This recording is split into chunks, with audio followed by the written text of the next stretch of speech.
줄을 치시려면 좀 크게 치십시오. 매주일 큰 은혜 함께 나누게 해주신 우리 호산나 찬양대 진심으로 감사드립니다. 한 주간 평안하셨습니까? 아마도 이번 주가 마지막으로 더운 한 주가 되지 않을까 싶습니다.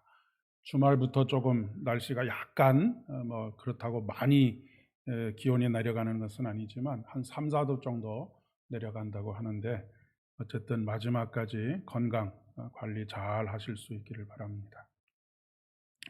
역시 여러분 혹시 동암문화연구소의 이사장이신 전혜성 박사님이라고 하는 분을 들어보신 적이 있는지 모르겠습니다. 미국 안에서는 굉장히 유명한 그런 하나의 가문이기도 하고, 우리나라에도 잘 알려진 그런 가정이기도 한데, 이 전혜성 박사님이라고 하는 분은 19살에 혈혈단신으로 혼자 미국에 유학을 가겠다라고 부모님에게 요청을 하고 유학을 떠나서 얼마나 많은 고생을 했을까라고 하는 것이 눈에 선하게 보이는데, 보스턴 대학교를 졸업하고 거기서 박사학위를 받고 예일대에서 강의를 한 아주 유명한 교수님이십니다. 그런데 그것이 그를 그토록 사람들의 주목을 받게 했던 것이 아니고, 그 전혜성 박사님에게는 6남매의 자녀들이 있었는데, 이 6남매의 자녀들을 모두 다 미국의 최고의 명문이라고 할 수 있는 예일대와 하버드대를 졸업시켜서 6명 중에 4사람은 교수로, 그리고 한 분은 그 미국의 그 보건부의 차관보로, 그리고 또 하나의 자녀는 일러스트레이터로 길러낸 그런 어머니입니다. 그녀 자신이 부모를 위해서 모든 것을 희생하지 않는 그런 상황 속에서 자기의 커리어를 잘 유지해 가면서도 어떻게 이렇게 그 자녀들을 훌륭하게 잘 키워냈습니까? 라고 묻는 질문에 전혀 의외의 대답을 하는 것을 볼 수 있었습니다. 그리고 그 비결이라고 하는 것이 너무나 단순한 것이었습니다. 이 전혜성 박사님의 대답이 무엇이냐면, 무슨 일이 있어도 아침 식사를 아이들과 함께 했습니다 라고 하는 대답이었습니다. 굉장한 과외 선생을 붙여준 것도 아니고, 그리고 매일 날마다 공부하라고 막 아이들에게 스트레스를 준 것도 아니고, 그저 매일 아침 함께 아침 식사를 한 것입니다. 그 바쁜 와중에 함께 모이는 시간이 그 시간밖에 없기 때문에 아마도 그러하지 않았을까 싶습니다. 물론 굳이 아침 식사에 한정된 것은 아니겠지요. 저녁에 같은 상에 둘러앉을 수도 있고, 매일 아침이 아니라고 한다면 일주일에 며칠씩 이렇게 시간을 내어서라도 그렇게 앉을 수 있어야 하는 것이겠죠. 그 바쁜 와중에 매일 아침 자녀들과 함께 식사를 하고, 그리고 금요일 날 저녁에는 모든 일과들이 다 끝나고 주말이 되어서 자녀들과 함께 TV를 시청하고, 주일날 아침이면 모두가 다 함께 교회를 간 것, 그것 이외에 다른 것이 없습니다 라고 그렇게 이야기를 했다라고 하는 것입니다. 이것이 우리가 소위 말하는 밥상머리 교육입니다. 그러니까 밥상에서 무엇인가를 교육하는 것은 두 번째이고, 그렇게 밥상에 둘러앉는 것 행위 자체가 하나의 교육이라고 하는 것이죠. 모든 자녀들, 그리고 엄마 아빠가 다 바쁜 일과 속에 있기 때문에 그 시간에 그 대화들을 나누고, 대화를 나누는 중에 이 아이와는 조금 더 깊은 대화가 필요하다라고 생각이 되면 주중에든 아니면 다른 어떤 시간, 특정한 시간을 내어서 아이와 함께 대화를 나누는 그런 시간들을 가졌다라고 하는 것이지. 그리고 그 대화의 내용은 어떤 것이었냐면, 구체적으로 이렇게 살아라 저렇게 살아라 이렇게 해라 저렇게 해라를 가르쳐 주는 것이 아니고, 그녀가 지은 책의 제목처럼 생의 목적을 아는 아이가 큰 사람이 된다라고 하는 책의 제목처럼 인생의 목적이 무엇인지를 끊임없이 대화하게 된 것이지요. 그리고 그 생의 목적을 위해서 살아가도록 했다라고 하는 것입니다.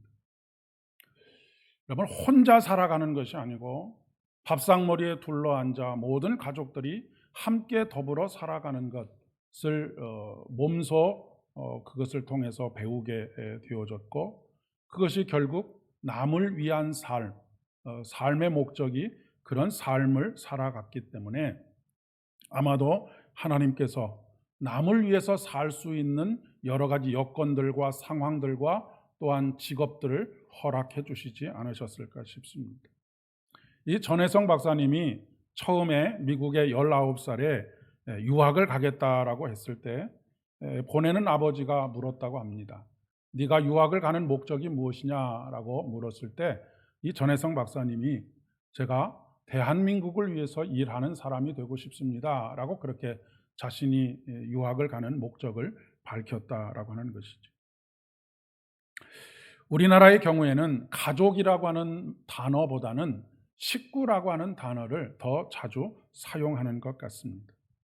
가족이라고 하는 것은 혈연으로 맺어진 구성원을 가족이라고 하죠. 그런데 식구는 굳이 혈연으로 맺어지지 않았다 하더라도, 대부분 식구가 혈연으로 맺어져 있지만 혈연으로 맺어져 있지 않아도 한솥밥을 먹는 식사 공동체를 식구라고 그렇게 이야기를 합니다. 한솥밥을 먹는다라고 하는 것은 굳이 다른 것을 가르치지 않아도 함께 떡을 떼는 그런 삶이 그 행위 자체로 가르침이 되는 것이 아니겠습니까? 초대교회 공동체의 가장 중요한 특징 중에 한 가지가 뭐냐면 공동으로 식사를 한 것입니다. 그러니까 예배를 드리기 전에 모두가 다 각자 집에서 어떤 사람, 조금 여유 있는 사람은 더 많은 것들을 준비해 갖고 오고, 아예 아무것도 준비할 수 없는 사람들은 빈손으로 와도 아무런 차별 없이 함께 둘러앉아서 공동 식사에 참여할 수 있는 것, 그것이 초대교회 공동체의 정체성이기도 했었던 것이죠. 어떻게 보면 이 공동 식사는 이 예루살렘 교회와 수많은 이방에 있었던 수많은 교회들, 그리스도의 교회들이 직면한 현실을 타개하는 현실적인 이유 때문이기도 했었을 것입니다. 공동체의 절반 이상이 여러분에게 몇 번 말씀드린 것처럼 노예들이었습니다. 그리고 절대 빈곤층에 속하는 사람들이 거의 대부분이었습니다. 그렇기 때문에 이들이 하루에 한 끼의 식사를 해결한다라고 하는 것은 한 끼의 식사를 먹는 것 이상의 의미를 가지고 있었던 것이죠. 한 끼를 나눈다라고 하는 것은 곧 생명을 나누는 것이고, 그 생명을 나누는 공동체를 우리가 이루고 있다라고 하는 것이 바로 그들이 가지고 있었던 정체성입니다. 만약 이들이 공동 식사를 하지 않고 각자 해결하고 오라라고 했든지, 아니면 각자 가지고 온 것을 자기 혼자 먹으라라고 했다고 한다면 어떻게 되겠습니까? 거의 대부분의 사람들은 아무것도 먹지 못하고 굶주리는 결과를 낳았을 것입니다. 여러분, 혹시 우리 사자성어 중에 양상수척이라고 하는 단어를 들어보신 적이 있는지 모르겠습니다. 우리나라의 양반가에는 아주 독특한 식문화가 있었습니다. 그것도 올바른 생각을 가진 양반의 가문, 뼈대가 있는 양반의 가문들이 가지고 있는 식문화입니다. 그것이 바로 밥상 물림이라고 하는 것입니다. 뼈대가 있는 가문의 올바른 생각을 가지고 있는 양반들은 종을 위해서 일부러 자기가 먹는 밥을 남기는 식문화를 가지고 있었다라고 하는 것입니다. 지금은 하루 세 끼를 일하는 사람이라고 해서 안 먹이고 주인만 먹고 하는 이런 세상이 아니지만, 조선시대까지만 해도 하인들은 주인이 먹고 남은 것을 먹을 수밖에 없는 그런 그 구조를 가지고 있었습니다. 그런데 양상수척이라고 하는 말은 이 주인의 마음 속에 고된 일을 하는 종들이 자기보다 훨씬 더 배가 고플 것을 생각해서 자기가 먹고 싶은 것 다 먹지 않고 더 많은 것들을 남기다 보니까 수척하게 되었다라고 하는 그런 의미에서 양상수척이라고 하는 단어를 사용하는 것입니다. 요즘은 먹은 것이 너무 많고 영양이 너무 많아서 다이어트를 해야 하는데 하인에게 줄 밥, 아랫사람에게 줄 밥을 더 많이 남겨주기 위해서 수척하게 될 정도라고 한다면 이보다 더 최고의 다이어트가 어디 있을까라고는 생각이 듭니다. 그리고 더 큰 의미는 주인이든 하인이든 같은 것을 먹는 같은 식구로 받아들였다라고 하는 것이 훨씬 더 중요한 것이 아닐까 싶습니다. 우리가 보통 너무 배고팠다가 밥을 먹게 되면 그런 표현들을 하지 않습니까? 뭐 허겁지겁 막 밥을 먹고 나서 이제 좀 배가 부르면 야 이제 좀 세상이 보이네라고 하는 표현을 사용하곤 하지 않습니까? 우리들의 인간의 본성은 대부분 그렇습니다. 내 배가 불러야 남의 사정이 보이는 것이 인지상정입니다. 그런데 이 양반수척, 뼈대 있는 가문에 좋은 생각을 가진 건강한 생각을 가지고 있는 양반들은 자기의 배가 불러지기 전에 자기가 남겨야지만 먹을 수 있는 종들의 배고픔을 생각했던 것이죠. 지금 우리 사회는 각자 도생의 사회입니다. 이것을 가장 상징적으로 보여주고 있는 사회적인 현상이 뭐냐면 여러분이 잘 아시는 혼밥이라고 하는 것입니다. 혼자 밥을 먹는 것입니다. 여러분 이렇게 같은 식탁에 여러 사람들이 둘러앉아서 먹는 경험과 혼자 밥을 먹는 경험은 전혀 다른 자신의 정체성을 만들어줍니다. 혼자 밥을 먹는다라고 하는 것은 그래 어차피 내가 먹을 것은 내가 해결해야 하고 내가 해결할 수 있는 능력이 없으면 물을 들이키든지 밥을 굶든지 해야 해라고 하는 자기 정체성을 가지게 만드는 것이죠. 각자의 능력대로 살아남아야 한다라고 하는 그런 정체성을 가지는 사람들. 그러니 내가 얻어야 할 이익이 다른 사람에게 가거나 더 어려운 사람들에게 갔을 때 그것을 용납하지 못하는 그런 사회가 점점 돼가고 있는 것입니다. 특별히 우리 사회가 앞으로 더 크게 직면할 문제가 노인 빈곤의 문제입니다. 지금 우리 사회가 가장 현실적으로 직면하고 있는 문제이기도 하고 앞으로 우리의 사회 구조와 인구 구조를 보게 되면 훨씬 더 심각하게 다가올 문제가 바로 노인 빈곤의 문제입니다. 물론 먹을 양식이 없어서 생활비가 없어서 굶는 분들도 많이 계시지만 혼자 계셔서 하루 세 끼를 다 챙겨 먹기가 귀찮으셔서 하루에 한 끼를 드시거나 하는 일들도 허다하게 많이 벌어지고 있습니다. 그런데 더 큰 문제는 앞으로 이런 문제가 구조적으로 더 심각해질 것이다라고 하는 그런 이야기입니다. 이런 부분에서 국가가 더 많은 책임을 감당하지 않을 수 없겠지요. 하지만 국가에만 이런 책임을 떠넘기는 것이 아니라 오늘날 교회가 항상 국가보다 조직에 의해서 움직여지는 국가보다 훨씬 더 간절한 마음으로 먼저 달려가고 다가간 곳이 교회라고 하는 사실을 우리는 잊지 말아야 하겠습니다. 분명한 것은 지금 우리의 주변에서 벌어지고 있는 이런 사회적인 구조들은 하나님의 나라와는 정반대의 모습이라고 하는 것입니다. 하나님의 나라는 이런 사회를 당연하게 여기는 것에 저항하는 것이 하나님 나라의 운동입니다. 이런 사회를 바꾸라고 하는 것이 우리 예수님의 명령이기도 하지요. 예수님께서 이 땅에 오셔서 처음 부르짖으셨던 메시지가 무엇입니까? 회개하라, 천국, 곧 하나님의 나라가 가까웠다라고 하는 것입니다. 그 하나님의 나라를 삶의 현장에서 경험했던 것이 바로 초대교회입니다.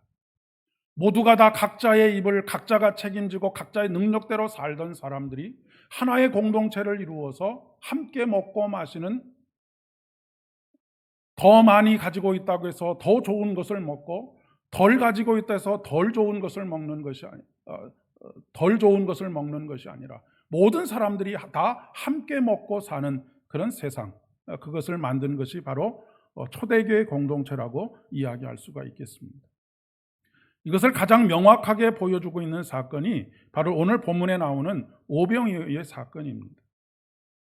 오늘 본문의 말씀은 예수님께서 따로 빈들에 가시니 수많은 무리가 이 소식을 듣고 여러 고을로부터 걸어서 따라왔다라고 그렇게 기록하고 있습니다. 예수님께서는 그들을 불쌍히 여기시고 그들 중에 병자를 고치시고 그들에게 또 하나님의 나라를 전하셨습니다.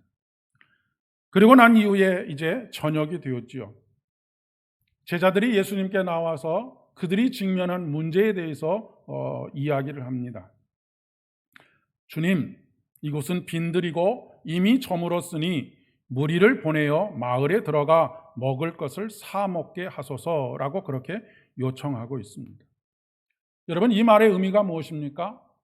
자기 끼니는 자기가 해결하고 오도록 합시다라고 하는 제안입니다.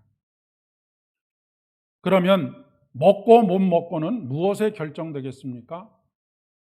그가 먹을 수 있는 능력이 있는 사람은 먹을 터이지만 그렇지 못한 대부분의 사람들은 굶어야만 하는 그런 상황이 벌어지게 되는 것이죠. 예수님의 말씀을 듣고 병자가 고침을 받는 그 순간에는 너무너무 행복했는데 아마도 순간 그 무리들의 분위기가 급 반전되지 않았을까 싶습니다. 이것이 늘 우리가 직면하게 되는 딜레마입니다. 현실적인 문제이기 때문에 그렇습니다. 어떻게 보면 가장 합리적이고 가장 현명한 방법은 각자가 해결하는 것입니다. 그런데 예수님께서는 제자들에게 너희가 먹을 것을 주라라고 말씀하십니다. 마가복음에 뿐만 아니라 누가복음에 보면 제자들이 얼마 정도가 들지를 헤아려 본 듯합니다. 오늘 말씀에 보면 200데나리온이 필요하다라고 그렇게 이야기를 하고 있습니다.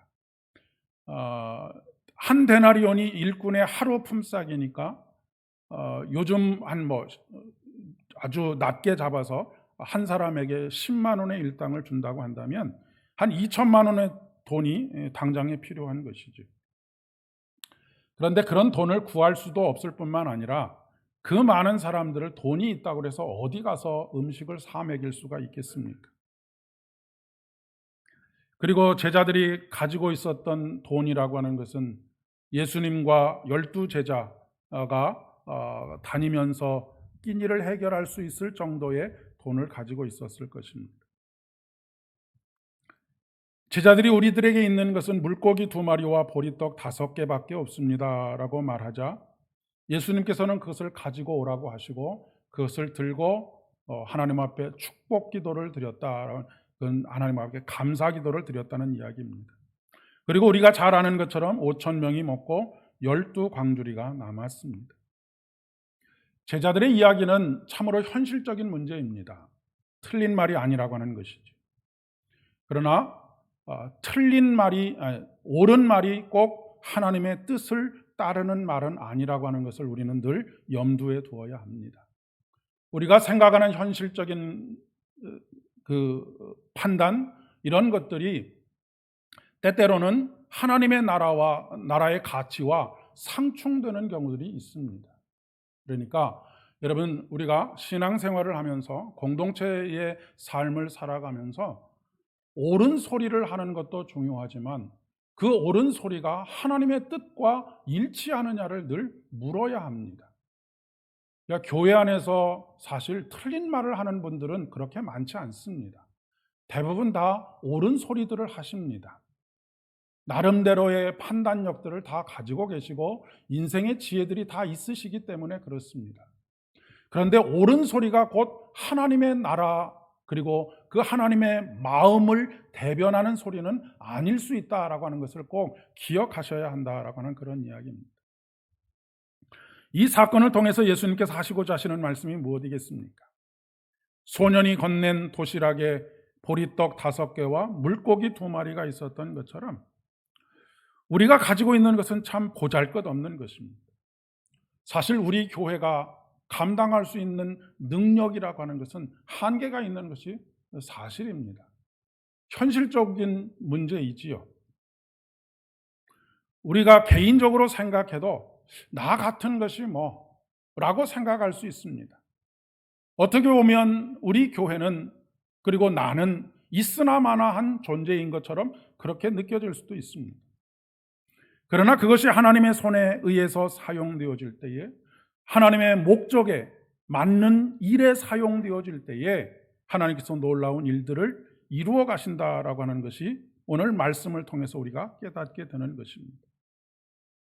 늘 우리는 우리 자신의 삶을 살아가는 데 있어서뿐만 아니라 하나님 나라의 일들을 감당할 때에도 늘 가장 먼저 셈하는 것이 뭐냐면 내 수중에 무엇이 얼마나 있는지를 먼저 따지게 됩니다. 그러나 하나님께서 펼쳐가시고자 하시는 그런 계획들, 그 계획들을 우리의 삶의 목적으로 삼고 살아가는 사람들에게 얼마가 필요할지를 늘 생각하시는 하나님이시다라고 하는 것입니다. 우리가 가지고 있는 것을 셈하는 것으로부터 시작하면 우리가 가지고 있는 것 이상을 이루는 것은 불가능합니다. 그러나 우리가 어떤 목적을 아는 사람이 큰 사람이 된다라고 앞에서 전혜성 박사가 쓴 책의 제목에서 말하고 있는 것처럼 바로 그런 일들이 이루어진다라고 하는 그런 이야기입니다. 더 영적인 의미는 우리에게 생명의 떡이 되시는 예수님께서 누구든지 예수 그리스도를 구주로 고백하게 되면 그가 어떤 사람이든지 상관없이 영생의 양식을 함께 나누는 하나님의 백성이 된다라고 하는 그런 의미입니다. 이 하나님의 나라를 미리 예견하여서 보았던 이사야는 여러 군데에서 하나님의 나라가 어떤 나라인지를 상징적으로 보여주고 있습니다. 오늘 말씀도 그런 상징적인 말씀 중에 하나라고 그렇게 생각합니다. 오라 너희 모든 목마른 자들아 물로 나오라. 돈 없는 자도 오라. 너희는 와서 사 먹되 돈 없이 값없이 와서 포도주와 젖을 사라라고 말씀하십니다. 그런데 여러분 이것을 돈 없는 사람만을 초대하시는 것으로 생각하시면 크게 오해하시는 것입니다. 돈 없는 사람, 돈 있는 사람뿐만 아니라 돈 없는 사람들 와서 먹으라라고 하는 것이죠. 모든 사람들이 다 이 구원의 초청을 받은 것입니다.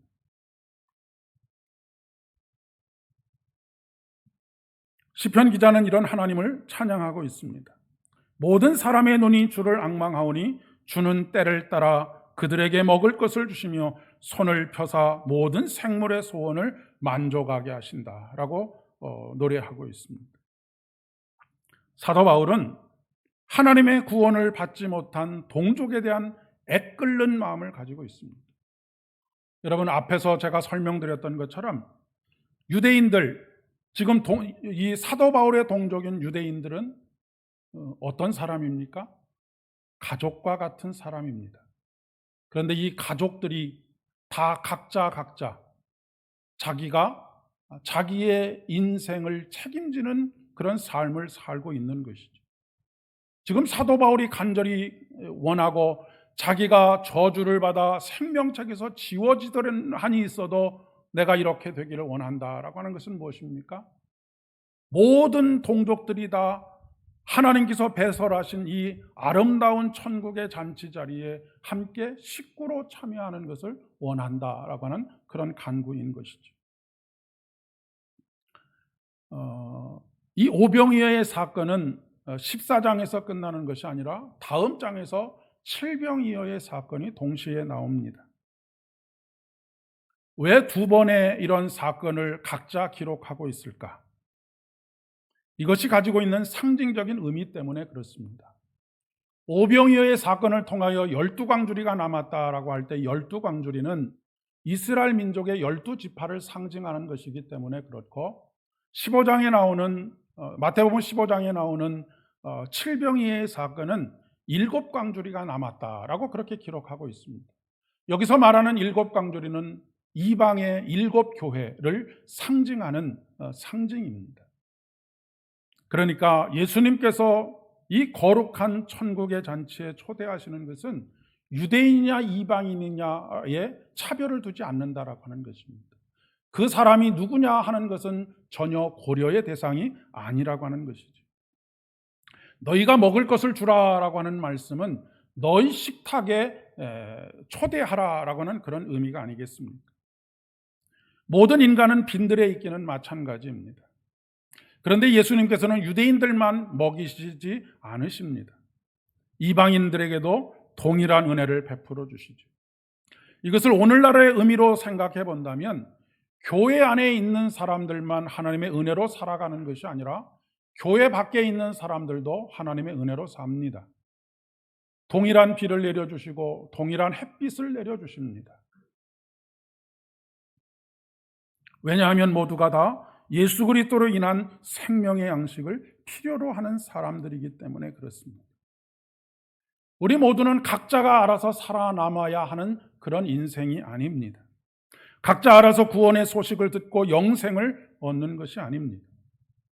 그런 의미에서 마을 목회가 중요하다라고 그렇게 늘 믿고, 그것을 위해서 빨리 달려가지 못하지만 때로는 한 걸음, 때로는 반 걸음, 때로는 반의 반 걸음을 내딛고 그렇게 목회를 하고 있습니다. 오병이어를 통해서 교회 안에 있는 사람들을 먹이시듯 칠병이어를 통해서 아직 복음을 듣지 못한, 그래서 구원을 얻지 못하고 영생의 떡을 얻지 못하는 이들에게도 하나님의 은혜를 나누어야 하기 때문에 그렇습니다. 사랑하는 여러분, 오늘 이 시간에 하나님께서 우리를 먹이시는 오병이어의 사건을 경험하시고 여러분의 삶의 자리에서 오늘도 예수를 알지 못하고 영생의 떡을 먹지 못하는 이들에게 이 영생의 떡을 함께 나누는 그런 귀한 삶을 일주일 동안 살아가실 수 있기를 진심으로 축복합니다. 기도하겠습니다. 은혜가 풍성하신 아버지 하나님, 감사를 드립니다. 오늘도 우리를 불러주셔서 영생의 말씀으로 채우시고 우리를 살게 하여 주시오니 진심으로 감사를 드립니다.